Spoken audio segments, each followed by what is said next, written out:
अर्जुन भाऊ तुम्ही का नाही सांगितलं भाजपला? मग भाजपनं तुम्हाला तुमच्यासाठी तर आणलं नाही ना यांना. कदाचित भारतीय जनता पक्षाला माहित नाही यांनी काय पाठ केले. कदाचित भारतीय जनता पक्षाला माहित नाही काय पाठ केलेलं आहे. मी बोलू का विलासराव? एक मिनिट विलासराव, भारतीय जनता पक्षाला हा बरं ठीक आहे. भाजपला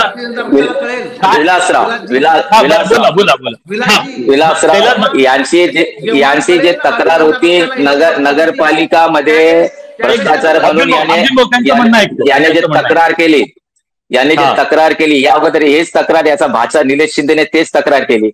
तेव्हा पण आपले देवेंद्र फडणवीस साहेब मुख्यमंत्री असतात. काय झालं तेव्हा? नील भेटला 0-0 त्याने हे केलं. आणि आताही सांगतो याला नगरपालिका माहितच नाही.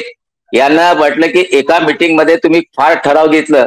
मी एक सांगतो त्या मीटिंग मध्ये चीफ ऑफिसर असतो आणि जर आम्ही अनैतिक काम केलं की भ्रष्टाचाराचं काम केलं तर 308 मध्ये कलेक्टरकडे जाऊन ते कॅन्सल करावं लागतं.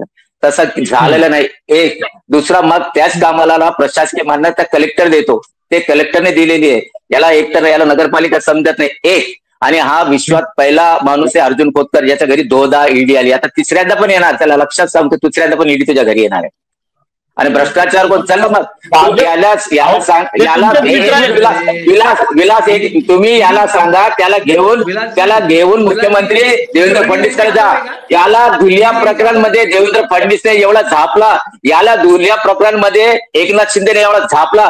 मी विलास तुम्हाला चॅलेंज होते या माणसासोबत तुम्ही मुख्यमंत्रीकडे जा. मुख्यमंत्री काय बोलतो याच्याबद्दल माहित आहे. याने धुलियामध्ये अरे धुलिया प्रकरण मध्ये पुन्हा ईडी तुझ्या घरी येणार. अरे हो ना. अरे जाऊन जा ना. विलासरावला घेऊन जा ना. पत्रकाराला घेऊन जा. माहित पडेल मुख्यमंत्री काय वजन आहे सर्वांना माहित आहे. अरे मला छोटा अरे कासाबाई खोतकरच्या नावाने फ्लॅट अडप केला तुने. तो दर्शना हॉटेलच्या नावाने लोकांना भूखंड अडप तुने. बाजार समिती घालला.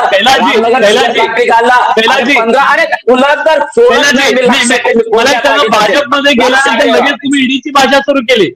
तुम्ही भाजपमध्ये गेल्याबरोबर अनिल गोटे साहेबांनी याचिका दाखल केलेली आहे हायकोर्टात मध्ये धुलिया प्रकरणामध्ये.